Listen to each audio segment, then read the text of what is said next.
Buenas tardes, amigos de Agenda Económica. Gracias por estar una vez más con nosotros durante 13 años consecutivos transmitiendo ese programa gracias a ustedes. Hoy estaremos compartiendo el programa solo con ustedes, o sea, yo estaré solamente en el panel, analizando algunos temas que espero que sean del interés de todos ustedes. Hace mucho que yo quería tocar un tema, tal vez si se quiere de una manera diferente, que es el tema haitiano. Le decimos tema haitiano porque reviste de mucha importancia para la República Dominicana hablar siempre de las relaciones y la política que tenemos con el vecino país. Esta es una isla compartida por dos países. La historia no es momento de que yo la explique de Haití, por qué está Haití del lado oeste, por qué estamos nosotros del lado oeste. Lo que sí yo entiendo que a partir de la fundación de la República, lo único que faltó, y no era papel de los libertadores, ni de los libertadores del 1844, ni de los libertadores del 1863, le faltó a lo siguiente crear y hacer una política en nuestra relación y en nuestra compartición de la isla con Haití. República Dominicana, que yo conozca, si eso existe, que por favor alguien me llame y me diga o me escriba en las redes sociales nuestras que sí que eso existe y nosotros le vamos a prestar parte o uno o dos programas para que explique y que nos diga cuál es la política de nuestras relaciones con Haití. O sea, debió haber hace muchos años como política de Estado, no política de un gobierno, como política de Estado, una política estructural e integral con las relaciones haitianas, dominico-haitianas. Nosotros hemos dicho que cuando nos liberamos de Haití, debimos entender que la puerta de la República Dominicana era esa frontera. Nosotros entendimos y dejamos todos los gobernantes, en los más de 100 años de la fundación de la República, casi 200 años de la fundación, hemos entendido que eso era el patio. Abandonamos sistemáticamente la frontera. Lo que hubo aquí fue cuando Trujillo y Balaguer la continuó, fue una política de ayudar a la parte haitiana dando empleo para que esos empleos puedan ser el desarrollo de una parte de la industria cañera, de la industria del azúcar. Digo ayudar porque le creó empleo, pero realmente no era necesariamente una ayuda, no es más que un negocio que hay que reconocer que ni siquiera ahí hubo una política de Estado. Ni siquiera cuando venían braceros haitianos por temporada, porque aquí sigue siendo la caña un cultivo de temporada, ya en otros países se ha sembrado un tipo de caña que da 12 meses al año. Aquí está dando una sola vez, creo que 2 veces al año, pero me parece que no. Parece que es zafra, simplemente son zafras temporales. Y ni siquiera ahí, porque las condiciones en que vivían los braceros haitianos eran infrahumanas. E incluso nos ha creado algunos problemas de legalidad en términos de la nacionalidad, porque los haitianos que trabajaron aquí por muchos años, habría que saber si la Constitución de la República le daba el estatus a los que nacían acá de dominicanos. Si se lo daban, hay que dárselo porque entonces son dominicanos. aun cuando son de padres haitianos nada más. Queda una nebulosa en ese sentido, porque no se sabe si ellos estaban, no ilegal, pero era un estadio temporal. Si ese estadio temporal no le daba el estatus como para que sus hijos sean nacionalizados o nacionales dominicanos, entonces no le pertenecía. Pero siempre eso se quedó en el limbo. En el limbo. Yo, desde el 2013 para acá, he venido hablando sobre que nosotros siempre teníamos que definir bien a quién le correspondía o no la nacionalidad. Porque iba a haber siempre una mafia, o iba a haber un descontento, o iba a haber una estrategia de la parte haitiana de nacionalizar nacionales haitianos como dominicanos. Y hasta ahí se quedó, porque no ha habido en toda la fundación de la República una política de Estado que defina las relaciones con Haití. Y yo, entiendan, yo soy de lo que he dicho, y no me voy a echar para atrás, yo soy de lo que he dicho que a mí no me disgusta el muro. La gente cree, no, que el muro, eso es rechazo, eso es xenofobia, eso es sencillamente exclusión. No. El muro es delimitación. Y República Dominicana necesita más el muro que cualquier otra frontera del mundo, que cualquier otra. Porque de ese país nos liberamos nosotros, una. Ellos tienen todavía en su constitución y todavía le meten en la cabeza a los haitianos que esta parte es de ellos. Dos, no hay una política clara de hasta dónde deben llegar ellos y hasta dónde no deben llegar ellos. Tres, hay una manipulación del lado haitiano de los gobernantes, de los mafiosos gobernantes haitianos, de que nos invadan, no en términos guerreristas o violentos, no, pacíficamente. Todas esas razones nos dan que hay que poner el muro. Pero no es un muro, señor, de 3 metros de ancho por 50 de alto, de ninguna manera. Son estructuras metálicas o de concreto o ambas, que se defina bien claro que de ese lado es un país, de este lado es otro. Simple, no es cerrarle las puertas a los haitianos de ninguna manera. No le podemos cerrar la puerta a los haitianos porque mientras nosotros seamos un país más desarrollado que ellos o menos subdesarrollado que ellos, siempre va a haber la necesidad de parte de ellos y hay que darle el apoyo, si se quiere, pero legalmente, de darle el apoyo a los haitianos para que consigan trabajo acá. Trabajo que de hecho los dominicanos no quieren hacer. Si ellos están dispuestos a hacer el trabajo que el dominicano no quiere hacer y pueden entrar de una manera regular y legal, déjelo. Hay que dársela. Pero regularícelo. Que cumplan todas las normas y las leyes de la República Dominicana. Pero cuando hablo de política de Estado, lo que quiero decir es que si hubiese sido nuestra puerta, como todavía digo que deberíamos declarar la frontera como la puerta de la República Dominicana, independientemente de que mercadológicamente veamos como Punta Cana la puerta de la República Dominicana, perfecto, eso es internacionalmente. Yo estoy hablando de como una política de Estado. Eso no hay que venderlo públicamente, eso no hay que hacer República Dominicana, su puerta, frontera. No, yo estoy hablando de eso. Yo estoy hablando de una política de Estado que entienda que nuestra puerta es la frontera. Y ahí comenzar a desarrollar y a crear una economía doméstica o una microeconomía o microeconomías para que incluso los mismos dominicanos que están ahí no vengan a las ciudades porque están dejando su tierra sola y los haitianos están entrando de manera irregular. Y más tarde que temprano puede haber una balcanización de la frontera.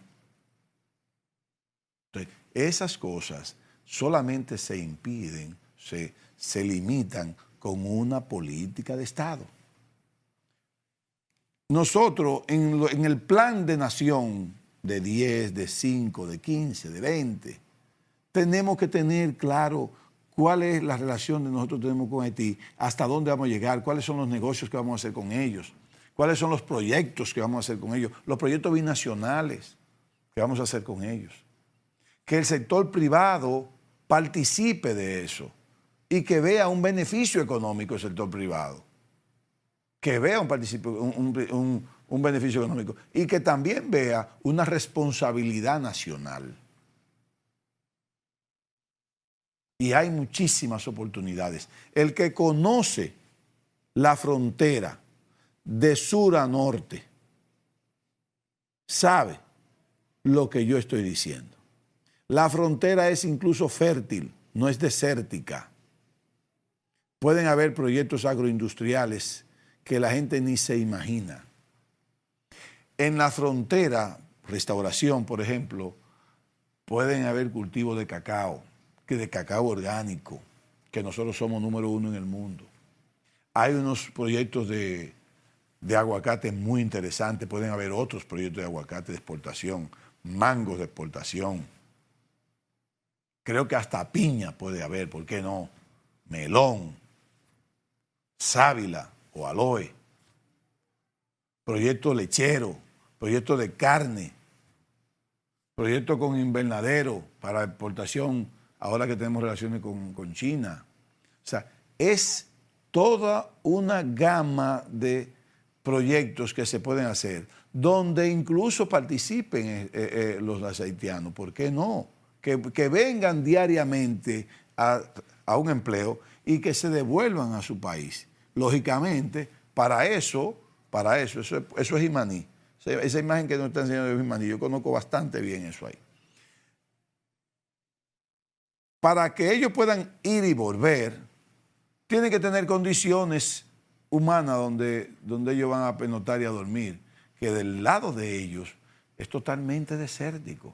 ¿Qué entonces habría que hacer? Comenzar a hacer proyectos forestales para que puedan ellos tener agua, tener sombra, tener capacidad de sembrar. En Haití no se está dando nada. Haití tiene apenas un 2% de bosque. ¿Que están deforestando parte de nuestro país? Sí, pero déjenme decirle algo. El que sabe de eso sabe que eso es apoyado por dominicanos. Los dueños del carbón, los dueños del carbón que se hace en esa zona no son haitianos, son dominicanos. Ellos son los que lo elaboran, los haitianos. Pero son dominicanos los dueños del carbón. Lo que deforestan la frontera son ellos los haitianos, pero mandados por dominicanos. Pero que no hay vigilancia, porque no hay capacidad, porque no hay forma, porque no hay una política. Yo reconozco que el presidente de la República tiene un afán por hacer la cosa, pero él solo no podrá hacerlo. Es que tiene que haber una política de Estado. No para 2 años, no para 4 años más o 6 más. Es para toda la vida, para todo el futuro, el corto, el mediano y el largo plazo. Es que no puede ser un asunto de 1 año, no puede ser un asunto de que 5 haitianos intervinieron para que no se construyera una limitación fronteriza y ahí hubo que matar 1. No, eso no. Ahí hay que tomar medidas claras de una vez. El ministro de Defensa, que ha sido muy eficiente, tiene que mandar más guardias, tiene que hacer una política. Perfecto, no hay problema. El jefe del ejército, Estanislao Gonel, bien, eso no se cuestiona. Lo que yo estoy cuestionando, ni siquiera estoy cuestionando nada de este gobierno, lo que estoy cuestionando es que el Estado dominicano en su historia nunca ha tenido una política de Estado con las relaciones haitianas. Ahora mismo se aprueba una ley para regular lo que son las compañías de vigilancia, porque el 45% de los empleados que tienen esas compañías son de origen haitiano. Y lo peor de todo es que el 20 y pico % no están legales. Entonces, entiendan dominicanos, asómbrense de lo que les voy a decir ahora, hay un 22% de los vigilantes de las compañías de vigilancia que están vigilando su riqueza o sus bienes y no están legales en la República Dominicana. Explíqueme usted, si usted supiera, si usted tuviera conocimiento de eso, porque usted confía en la compañía que le manda el vigilante, pero esa compañía no le está correspondiendo la confianza, porque ese vigilante, el 22% de ellos son de origen haitiano, pero no porque sean de origen haitiano, es que son irregulares en la República Dominicana. Eso significa que pueden cometer una fechoría, como lo ha habido de toda la nacionalidad, y usted no sabe qué hacer, porque ese se va y no sabe a dónde lo van a encontrar, porque no tiene registro de nada. De nada.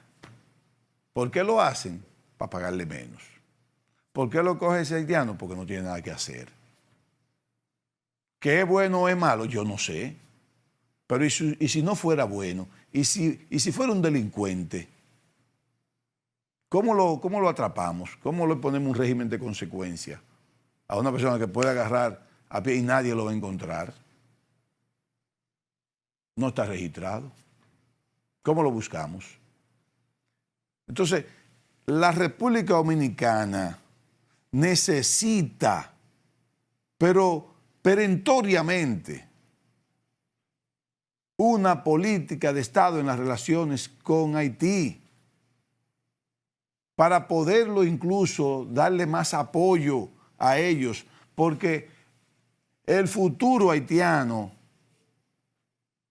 nosotros tenemos que estar inmiscuidos plenamente en el futuro haitiano, plenamente. Tenemos que incluso darle apoyo económico, asistencia médica, asistencia educativa. No importa, todo eso se puede hacer, pero bajo una política. Y decir, hasta aquí llego en términos de ayuda, en términos de asistencia. Ahora, vamos a hacer estos proyectos juntos. Vamos a beneficiarnos a ambos. No simplemente que ellos vengan acá, ya sea legal o no legal. Hay más irregulares que regulares. Hay mucho más irregulares que regulares. Mucho más. Y a esos ni le aportan nada a la República Dominicana, simplemente la drenan. A que Haití es nuestro segundo socio comercial. Muy bien. ¿Y qué me quita eso o qué me da? Eso no es el asunto. El asunto es que todos los países tienen que tener política. Cuando son fronterizos, tienen que tener política en la relación con esos países fronterizos. Pero más, porque con quien comparte, fue con quien nos ocupó. Y ustedes dirán, tú estás predispuesto, Ezequiel, tú tienes un sesgo ahí. No, eso es una realidad. Es una realidad. Lea la Constitución haitiana, léase la historia. Yo no estoy diciendo que Haití nos va a ocupar de nuevo, yo no estoy diciendo que Haití nos va a invadir. No estoy diciendo eso. Pero ahora mismo estamos mal, porque no hay una política, hay un desequilibrio en las relaciones. Y déjenme decir lo peor, o sea, los haitianos se creen que ellos tienen la peor parte de estas relaciones. Simplemente porque no hay una política. No hay una política. Señores, a partir de cualquier momento, yo propongo que los presidentes haitianos, que los funcionarios de ambas naciones tengan reuniones periódicas para discutir temas que afectan las dos naciones y que pueden beneficiar a ambas. Que año por año debe haber reuniones simplemente para desarrollar proyectos, para definir políticas y que incluso esa política pueda ir evolucionando con las mismas naciones y con el tiempo y con las mismas sociedades. Para definir, para que ellos se definan, porque lamentablemente yo soy de lo que califico a los haitianos de doble moral en cuanto a la relación con Dominicana. Entonces, por Dios, República Dominicana, despertemos. ¿A partir de cuándo el Estado dominicano tendrá una política en las relaciones con Haití? Vamos a una pausa comercial.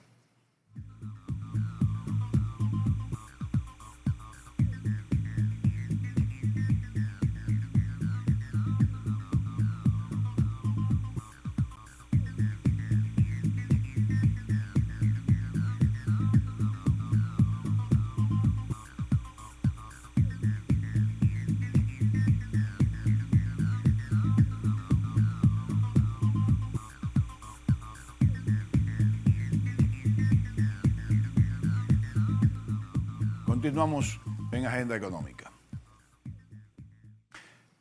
En días pasados, como es costumbre, recibimos el informe del Fondo Monetario Internacional de cómo va la economía de la República Dominicana. Nosotros tenemos un acuerdo de vigilancia con el Fondo Monetario. O sea, los países que están suscritos al Fondo Monetario hacen diferentes acuerdos. Hay acuerdo de préstamo, hay acuerdo puente y hay acuerdo de vigilancia. Los acuerdos de vigilancia no son más aquellos que le da si se quiere, la función o el permiso al FMI de venir a hablar con todos los sectores, ver los libros si se quiere, analizar todo lo que es crecimiento, desigualdad, macroeconomía, deuda, fiscalidad, gasto social, gasto corriente, todo. Inversión en todos los sectores, opiniones del sector empresarial, proyectos de exportación, lo analiza todo. El FMI hace una ausculta a la economía. Ve resultados anuales y lo va haciendo trimestralmente hasta que hace una consolidación del año. Perdón. Este informe, sacamos buenas notas. Ya tenemos muchos informes consecutivos del FMI dándonos buenas notas, otorgándonos reconocimientos de un buen manejo macroeconómico, de un buen manejo monetario. Eso siempre hace resaltar perdón, el desempeño de nuestras autoridades monetarias encabezadas por el licenciado Héctor Valdés Alviso. El FMI habla de crecimiento, dice que fue muy bueno, proyecta incluso el de este año, se atreve a hacer una proyección que regularmente no está muy fuera de las realidades. Ahora nos proyectó un crecimiento que está ligeramente por debajo de 6, 5.5. Yo asumo que ellos se cuidan, el FMI como institución se cuida de ser muy optimista, porque también ve algunas relaciones y algunos planes de exportación, cómo se va a comportar la región, cómo se van a comportar los países más cercanos. Y entonces eso le lleva a ellos a decir si hay relaciones internacionales en términos económicos y no va a crecer tanto, no es tan fácil crecer para la República Dominicana, tendría que haber esto. Entonces ellos se cuidan y se van un poquito, para mí siempre, se van un poquito por debajo de lo que pudiese ser. El Banco Central proyecta crecimiento, bueno, ya nos dio que los 2 primeros meses 5.9. El Banco Central no ha hecho todavía una proyección del año, pero por lo que yo veo, el crecimiento no va a ser menor a 6 para el año 2019. Esa es mi predicción. En todas las notas que puso el FMI, yo quisiera destacar una que a ellos les preocupa y que nos preocupa a todos, que es la famosa deuda. A partir de que el FMI dijo que hay debilidades estructurales en materia fiscal y que la deuda habría que vigilarla, ni siquiera dijo la palabra preocupada. O sea, el FMI no hay un sentido de preocupación con la deuda, pero dice que hay que vigilar el asunto del crecimiento de la deuda. Fíjense que no menciona la palabra preocupación, sino la palabra de que qué bueno vigilarla, porque sigue aumentando y que tiene fallas estructurales en la parte fiscal. ¿Ha dicho el FMI alguna mentira en eso? ¿Algo que no es verdad? No, lo que dijo fue verdad. Hay que vigilar el crecimiento de la deuda y es verdad que el sistema fiscal nuestro tiene fallas estructurales. Eso lo han dicho los especialistas. Nosotros, los analistas económicos, nos hemos atrevido a decirlo también. Ahora, donde yo cambio mi análisis, no del FMI, sino tal vez donde me diferencio de otros analistas, no quiero decir con eso que mi análisis es el mejor de ninguna manera, es simplemente mi análisis. Es que nuestro sistema fiscal sí depende del Estado, pero que ese sistema fiscal débil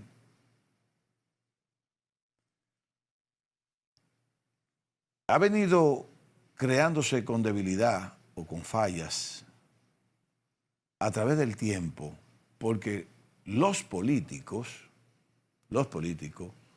si se quiere, por cualquier razón, ya sea política, ya sea particular, se han dejado llevar de los intereses particulares de los sectores económicos. Porque el Estado dominicano podrá ser grande, como dice mucha gente que es. Yo creo que sí, que es demasiado grande para lo que necesitamos. Pero es muy débil, como tal vez mucha gente no lo sabe.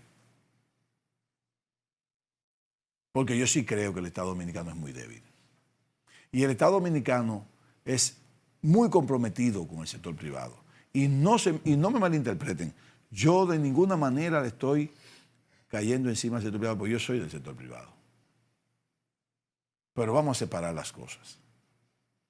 El sector privado necesita de un Estado fuerte, no de un Estado comprometido con los intereses necesariamente y particulares del sector privado.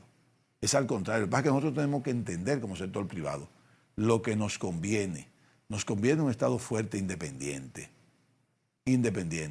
que no se fije en intereses particulares de ningún sector económico, sino de la nación.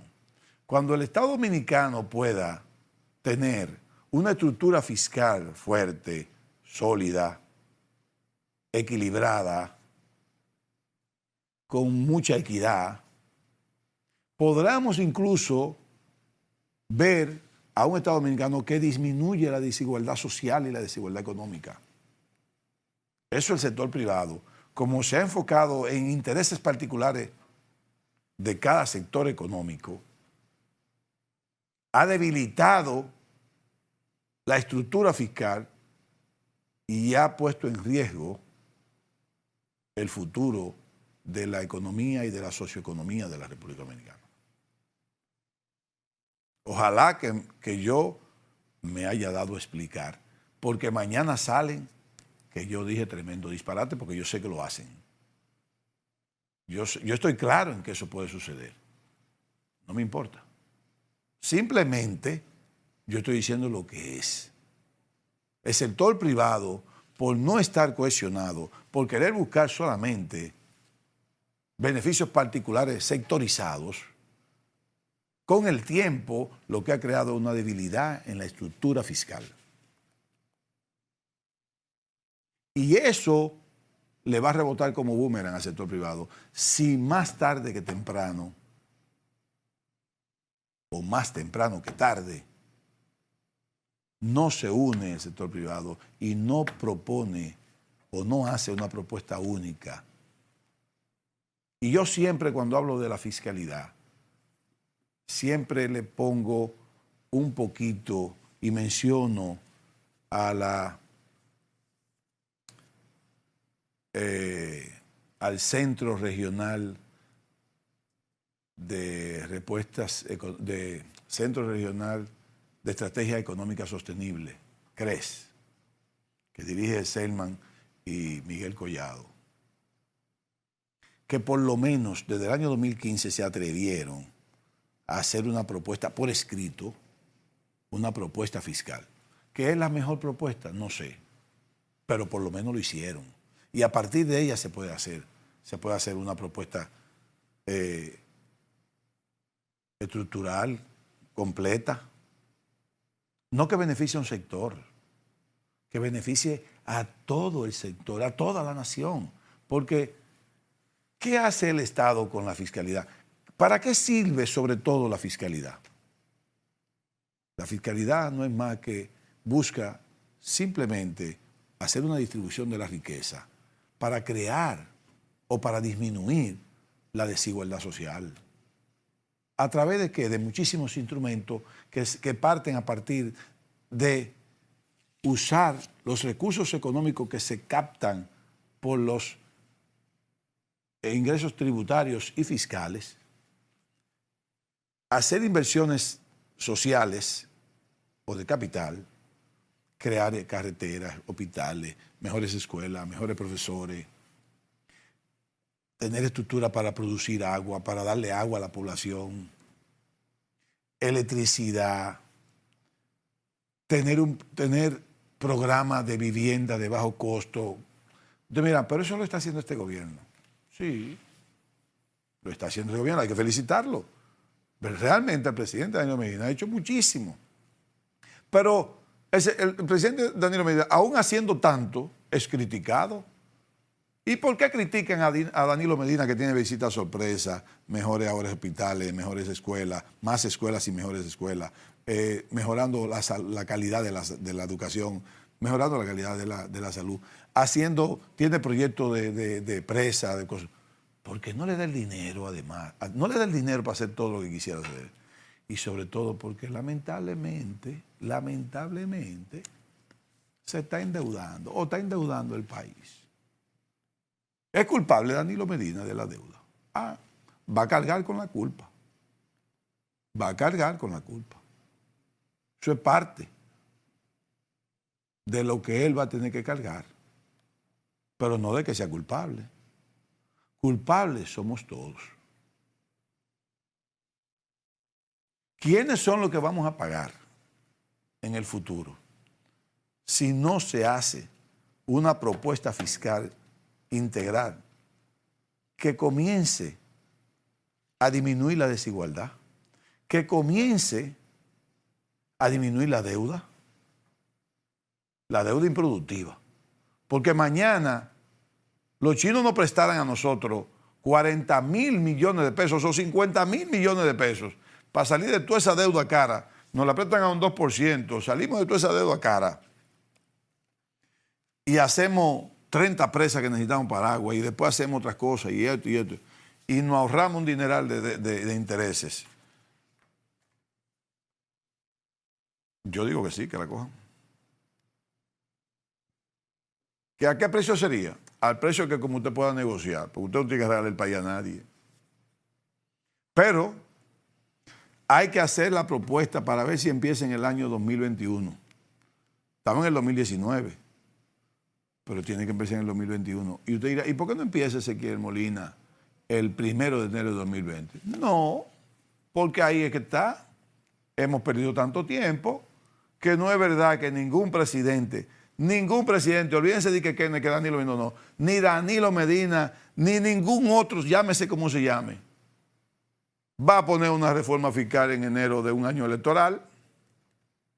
Y somos locos. No somos locos. ¿Sabe por qué? Porque la oposición va a querer sacar partido, va a satanizar una reforma fiscal, no la va a hacer, no se va a hacer entonces, como quiera se pierde el poder, y si gana el partido de la oposición, tampoco la va a poder implementar porque la satanizó tanto que no puede hacerla, porque entonces tú dices que no, que un gobierno tuyo no lo haría y desde que tú llegas lo va a hacer. No, no lo puede hacer porque ya la satanizaste. Ese es el caso. De fiscalidad vamos a seguir hablando. Vamos a una pausa.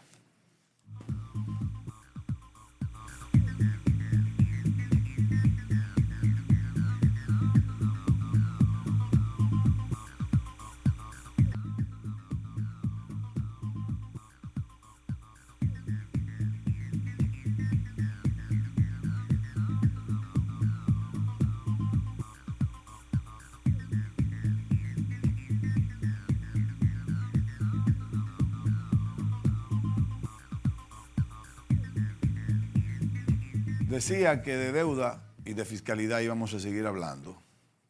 De este segmento solamente me acuerdo un par de minutos más. Vamos a seguir escuchando analistas económicos, periodistas que son especialistas en parte económica, y vamos a seguir escuchando a mucha gente que ni siquiera sabe de eso, que solamente tiene un interés particular político para festinar de que este gobierno lo que vive cogiendo prestado y que este gobierno es el que más dinero ha manejado y que este gobierno lo que vive es malgastando el dinero.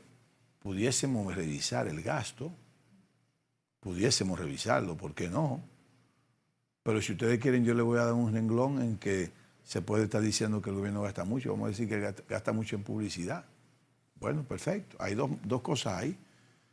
Hay que saber qué tanto, quién puede valorar si es mucho o es poco el gasto en publicidad. Porque eso tienen que analizarlo mercadólogos especialistas en saber qué tan efectivo se logra con poco presupuesto o con mucho presupuesto. O sea, dependiendo de qué tú quieres lograr, lo que sabemos de publicidad y mercadeo, se sabe que un presupuesto depende de cuáles son los alcances proyectados.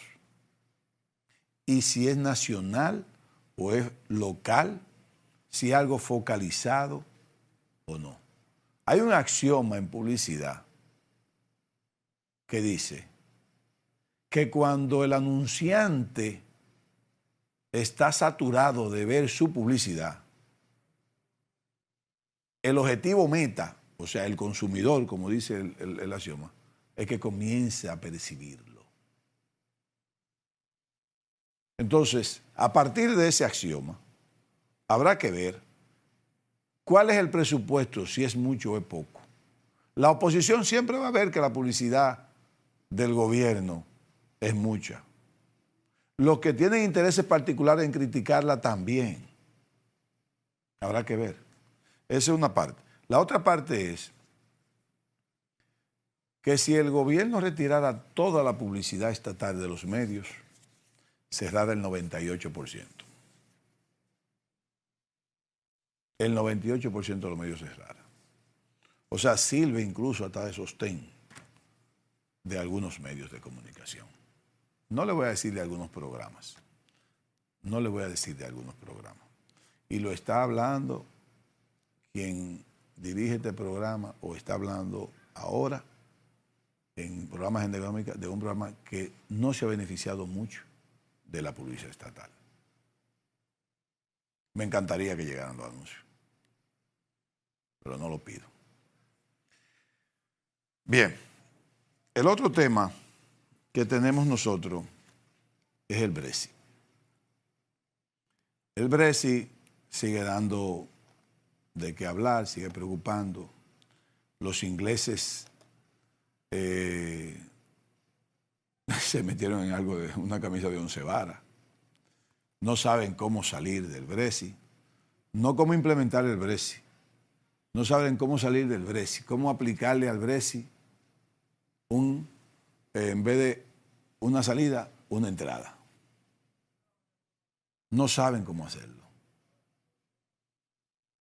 no saben. Yo creo que ni Theresa May. Theresa May lo único que está buscando es simplemente que se respete la institucionalidad. Si hubo un plebiscito o un referéndum donde si la población quería salir de la Unión Europea y ganó la minoría como mayoría, o sea, ganó la mayoría de la minoría o la minoría de la mayoría, es un rebú que tienen ellos ahí. Ella lo único que dice, si eso salió así y fue legal, porque se implemente. Pero sucede que la economía de Gran Bretaña, la economía británica, está siendo afectada paulatinamente. Solamente la posibilidad definitiva de salir del Brexit le ha creado a Inglaterra muchos problemas ya. Salida de empresas. No, nada de inversión extranjera. Inglaterra era uno de los países que más inversión extranjera tenía en Europa. Ahora está casi en cero. Por no decir que está en cero, está casi en cero. Es preocupante. El desempleo está aumentando. Es preocupante lo que está pasando con Inglaterra. Inglaterra está haciendo esfuerzos por hacer tratado de libre comercio con algunos países individuales que no sean de la Unión Europea. Pero como quiera está en el limbo. Porque se está yendo mucha industria. Incluso hay un problema ahí, porque hay un estudio de las pymes que implementan el 60% del empleo de Inglaterra, que están siendo afectadas porque esas pymes pudieron crecer basado en la Unión Europea, en esa apertura. Es un gran problema que tiene Inglaterra. Y la Unión Europea no está siendo tan flexible. No le está dando, porque están ahí las reglas. Para salir, tiene que cumplir con esto. Ellos simplemente van a aplicar también todas las normas que establece la salida de la Unión. Y ahora incluso Alemania, Francia, están comandando una revisión de muchas políticas que tiene la Unión para revisarla y fortalecerla. ¿Por qué? Porque si se da el Brexit y no hay una fortaleza de la Unión Europea a partir de Francia puede ser la próxima. Y Macron tiene una alta responsabilidad de que eso no suceda. Porque si Francia sale, Francia es una de los cuatro pilares de la Unión. Alemania es la principal. Y después va Francia. Y después va Francia. Y está ahí Marine Le Pen, una posible futura presidente de Francia, que está creciendo mínimamente basado en que ella va con salir de la Unión. Y ustedes saben cómo piensa el ser humano, no importa de qué nacionalidad sea. Y más los de ahora. Los de ahora usted agarren las redes y comienza a decir, vamos a tirar piedra del puente. Y no se sabe para qué sirve eso. Pero comienzan a tirar piedra de un puente. Vamos a protestar, porque comienzan a protestar sin saber de lo que están hablando. La Marcha Verde, que por cierto ya se declaró política, definitivo. Ya hay muchísima gente buscando posiciones en los partidos para ser candidato, que eso era finalmente lo que querían. Después hablamos de la Marcha Verde. Ya no es color verde, oye, ya no es color verde. Ya es color transparente. Ya ellos finalmente se mostraron. Pero la Marcha Verde, recuérdense que una vez, cuando la primera Marcha Verde del día 22, aquel 22 de enero, que se hizo un estudio rápido ahí mismo, y el 30% no sabía para qué estaba marchando. Así es la gente. Así es la gente. Vamos a echar, vamos a echar. Total, me sirve de ejercicio, me sirve de campo. Vamos montando 5 gente y comenzamos a hablar. Es marcha, pero comenzamos a hablar hasta de pelota. No sabes de lo que están. Simplemente participan, que como una solidaridad, sin saber consecuencias. Así es el ser humano. No estoy hablando mal de nadie. Así es el ser humano. La mayoría del ser humano es así. Hace las cosas sin ver consecuencias. Entonces, Francia sabe que hay que evitar, hay que fortalecer la unión porque no puede haber un país más que salga de la Unión. Con uno más que se salga, la Unión Europea se ve con muchos problemas. Gracias por su atención. Que Dios los bendiga. Hasta la próxima entrega.